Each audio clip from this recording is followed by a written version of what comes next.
दोस्तों, जैसा कि आप सभी लोग जानते ही हैं कि इंडियन सिनेमा की most awaited film RRR release हो चुकी है और लोगों के बीच इस फिल्म की दीवानगी इतनी ज्यादा है कि रिलीज होने के सिर्फ एक ही हफ्ते में इसका world wide box office collection 700 crore के आंकड़े को भी क्रॉस कर चुका है और कमाई के मामले में ये फिल्म हर रोज एक नया रिकॉर्ड कायम कर रही है। हालांकि तीन चीजें जो इस फिल्म को सबसे ज्यादा खास बनाती है वो है SS राजामौली की डायरेक्शन, जबरदस्त स्टार कास्ट और फिल्म की लाजवाब स्टोरी जो कि रियल लाइफ कैरेक्टर पर बेस्ड है। दरअसल इस फिल्म में NTR जूनियर और रामचरण ने दो रियल फ्रीडम फाइटर्स का किरदार निभाया है और आज के इस वीडियो में हम आपको RRR की इसी रियल कैरेक्टर के बारे में ही बताने वाले हैं। तो फिर चलिए अब इस इंटरेस्टिंग वीडियो को हम शुरू करते हैं। तो दोस्तों, राइज रॉर रिवॉल्ट यानी कि RRR फिल्म की कहानी दो real historic characters Alluri Sitaram Raju और कोमाराम भीम के बारे में है जो कि अपने समय के फ्रीडम फाइटर्स थे। फिल्म में अल्लूरी सीताराम राजू का किरदार रामचरण ने और कोमाराम भीम का किरदार जूनियर NTR ने निभाया है। तो फिर चलिए एक एक करके जानते हैं कि ये दोनों कौन थे और इनकी रियल स्टोरी क्या है। अल्लूरी सीताराम राजू। दोस्तों, अल्लूरी ब्रिटिश इंडिया के मद्रास प्रेसिडेंसी से ताल्लुक रखते थे और उनकी ये कहानी साल 1982 में उस समय शुरू होती है जब ब्रिटिश राज ने मद्रास फॉरेस्ट एक्ट को लागू किया था। इस एक्ट के तहत वहाँ के लोकल आदिवासी लोगों के जंगल में जाने पर पूरी तरह से बैन लगा दिया गया था।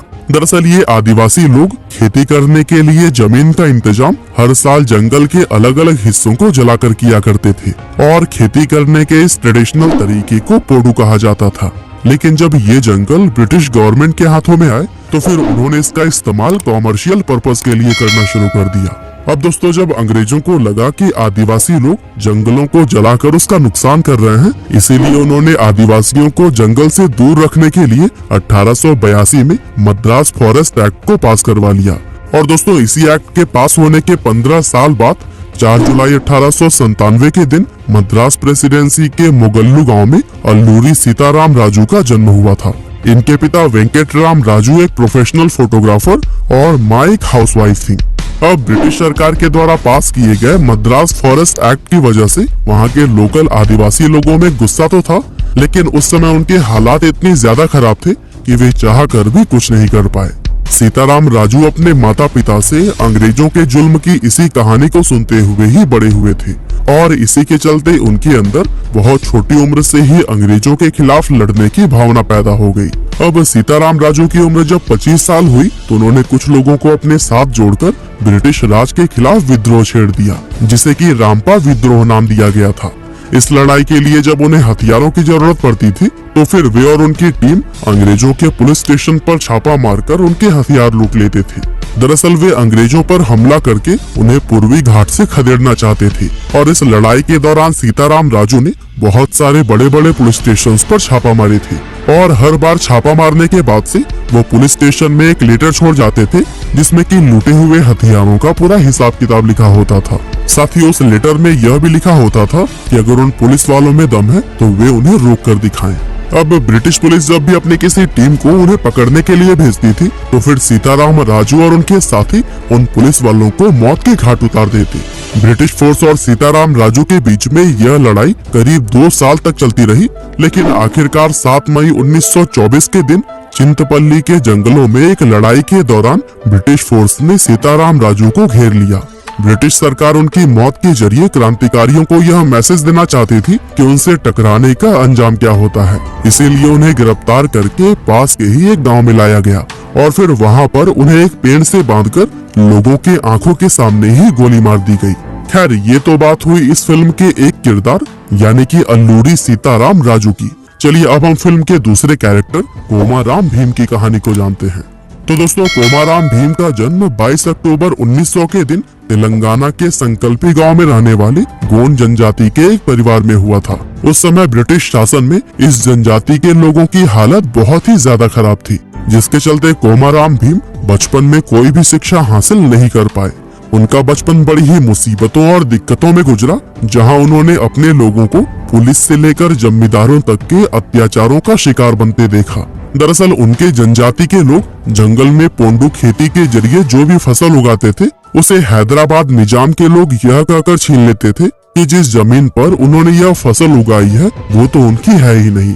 और इन अत्याचारों के खिलाफ भीम के पिता ने जब आवाज उठानी चाहिए तो फिर उन ताकतवर लोगों ने उन्हें मौत की नींद सुला दी।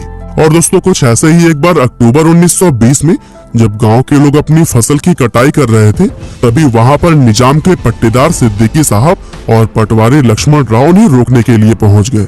वे गौड़ जनजाति के लोगों के साथ में गाली गलौज और बदतमीजी करने लगे, जिसकी वजह से देखते ही देखते यह पूरा मामला एक झगड़े में बदल गया और कोमाराम भीम के हाथों सिद्दीकी साहब का मर्डर हो गया।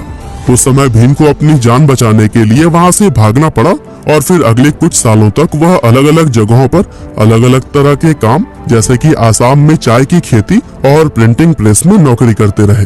और फिर इसके बाद से जब यह मामला शांत हो गया तो फिर वे जोड़े घाट नाम के एक गांव में शिफ्ट हो गए और इस गांव में उन्होंने आदिवासियों को इकट्ठा किया और अपने ऊपर सदियों से हो रहे अत्याचारों के खिलाफ आवाज उठाने के लिए कहा। और दोस्तों इस तरह से भीम ने काफी सारे आदिवासी लोगों को अपने साथ जोड़कर हैदराबाद के निजाम और ब्रिटिश राज के खिलाफ विद्रोह शुरू कर दिया और यह विद्रोह 1928 से 1940 तक चला। इस लड़ाई में उन्होंने छापामार युद्ध नीति अपनाकर निजाम और ब्रिटिश राज के लिए काम करने वाले जमींदारों को एक एक करके मारना शुरू कर दिया। अब जब निजाम को लगा कि भीम की लीडरशिप में यह विद्रोह और भी ज्यादा बढ़ सकता है, तो उसे निगोशिएट करने के लिए भीम के सामने यह ऑफर रखा गया कि वो सभी किसानों और आदिवासियों को उनकी जमीन का पट्टा वापस कर देगा और साथ ही खेती करने के लिए भीम को जमीन भी देगा। लेकिन भीम ने निजाम के साथ में कोई भी समझौता करने से साफ इनकार कर दिया और उसने उस लड़ाई को पहले की तरह ही जारी रखा।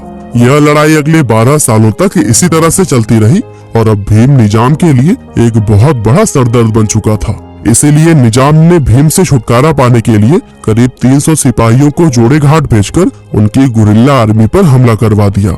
और दोस्तों इस तरह से आखिरकार निजाम के इन सिपाहियों से लड़ते हुए भीम और उनके सभी साथी सितंबर 1940 में शहीद हो गए।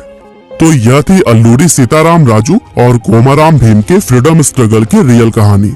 लेकिन राजा मौली ने RRR फिल्म में इन फ्रीडम फाइटर्स की रियल स्टोरी को नहीं दिखाया है, बल्कि उन्होंने अपनी इस फिल्म के लिए सिर्फ इन कैरेक्टर्स का ही इस्तेमाल किया, जबकि फिल्म में जो कहानी दिखाई गई है वो पूरी तरह से फिक्शनल है। दरअसल एसएस राजा मौली को अल्लूरी सीताराम राजू और कोमाराम भीम की पूरी कहानी पहले से ही पता थी और वे इन दोनों ही कैरेक्टर्स से काफी ज्यादा इम्प्रेस भी थे। साथ ही उन्होंने जब इन दोनों कैरेक्टर्स पर थोड़ी गहराई से रिसर्च की तो फिर उन्हें इनमें काफी सारी सिमिलरिटीज भी नजर आई।